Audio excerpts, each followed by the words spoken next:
네, 습관적으로. 간염의 위험성이 좀 있는 거. 그렇죠.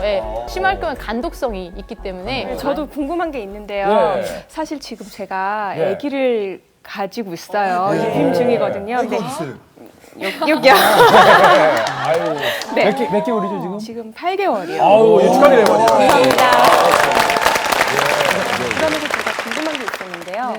이게 임산부들은 빈혈기가 없어도 아기를 위해서 철분제를 먹어야 된다고 그러더라고요. 근데 제가 좀 들어보니까 오렌지 주스랑 먹으면 그게 더 효과가 있다고 그러는데 그게 정말 사실인지. 오렌지 주스를 먹어요? 저또 오렌지 주스가 오렌지 주스 나왔다.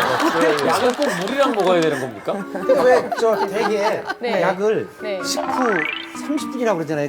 한 27분에 먹으면 안 돼요? 좋은 질문이세요. 33분. 아, 나도 궁금했어요. 네. 그것도 귀찮으니까 그냥 30분. 잠시 후에. 그 얘기도. 철분제 플러스 오렌지 주스. 네, 눈 네, 좀. 네, 도움이 되기는 돼요. 네, 그리고 얘기하신 게 또 네. 아주 네. 다행히 나네요. 오렌지 주스를 먹으면 조금 속이 쓰리시다거나 진짜 민감하신 분들은 이러신 분들은 굳이 뭐 내가 흡수율을 정말 높이기 위해서 무리해서 드실 필요는 없으시고요. 물이랑 드시면 되고 약을 같이 먹었을 때 흡수를 높이는 약이 음료가 있는 반면에요. 오히려 같이 먹었을 경우 약의 흡수를 방해하는 것이 또 있어요. 네. 철분제 같은 경우 일단은 홍차나 녹차 같은 것을 같이 드시게 되면은 탄닌이라는 성분이 들어있어서 그게 철분 흡수를 막을 수가 있어요. 근데 최근에 이제 비타민 C가 같이 들어있는 철분제도 있어요.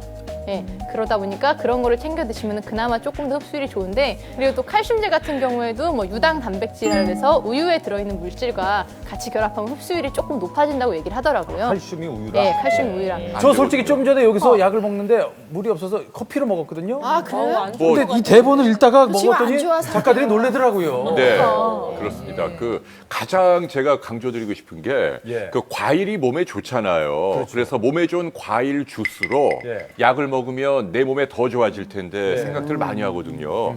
그런데 학자들이 연구를 해보면 이게 굉장히 위험할 수가 있습니다.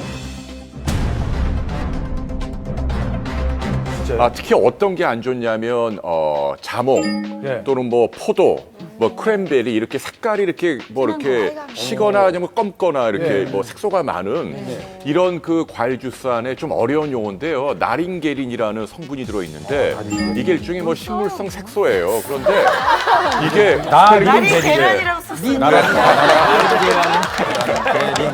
네. 근데 이제 이게 말이죠. 간에 작용을 해요. 그래서 우리가 약을 먹으면 간에서 이렇게 대사를 해야 하는데 이 과정을 중단시킨다는 얘기죠. 그러니까 결론적으로 이 약을 먹게 되잖아요. 포도 주스나 이런 과일 주스로. 그러면 과량 복용하게 되는 문제가 생기는 거예요. 그러니까 예컨대 내가 하나를 과일 주스로 먹잖아요. 그러면 거의 두 알 먹는 거하고 똑같은 일이 생기는 거예요. 좀 예리할 수 있는 질문인데, 그럼 한 알 먹은 게 두 알 먹은 효과라 그랬잖아요. 그럼 그 약을 꾸준히 장복하려면 아무래도 약값이 많이 되니까 반 알 먹고 칼슘을 마시면 좋은데요? 두 배죠.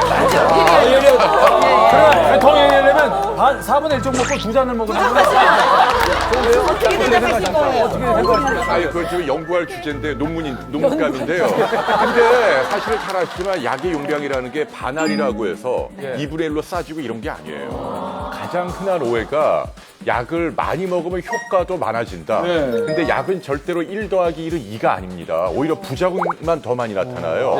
이 진통소염제는 그나마 나아요. 예컨대 가장 큰 오해가 비아그라 같은 경우 알약을 큰 걸 먹으면 더 발기력이 좋아질 거라고 생각하고 용량을 막 2배, 3배 드시거든요. 미들이 가고 하니까. 그러면 오히려 부작용만 잔뜩 나타나요. 그럼 부작용은 어떤 게 있나요, 예를 들면? 뭘 그렇게 궁금해. 뭐 이렇게 막 얼굴 궁금해하실 수도 있어요. 뭐 안면 홍조 막 화끈거리고 그다음에 뭐 심장에도 부담을 줄 수 있고 그러니까 말이에요. 그래서 정해진 용법대로 드셔야지 많이 아프다고 해서 2배, 3배 드시면 그럼 오히려 몸에만 더 안 좋은 겁니다. 네. 이 미국 드라마 미들 이렇게 보면 남자 중에 멋지게 생긴 잘생겼잖아요. 근데 그 약을 뭐 우리처럼 이렇게 해가지고 물 이렇게 하는 게 아니라 그냥 이렇게 쫙 넣고 맞아요. 그런 장면이 많이 나오거든. 멋있어요. 그래서 때 가만히 생각해보니까 이게 한약이 아니고 양약이잖아요. 물 건너오면서 우리가 잘못 습관을 들였구나.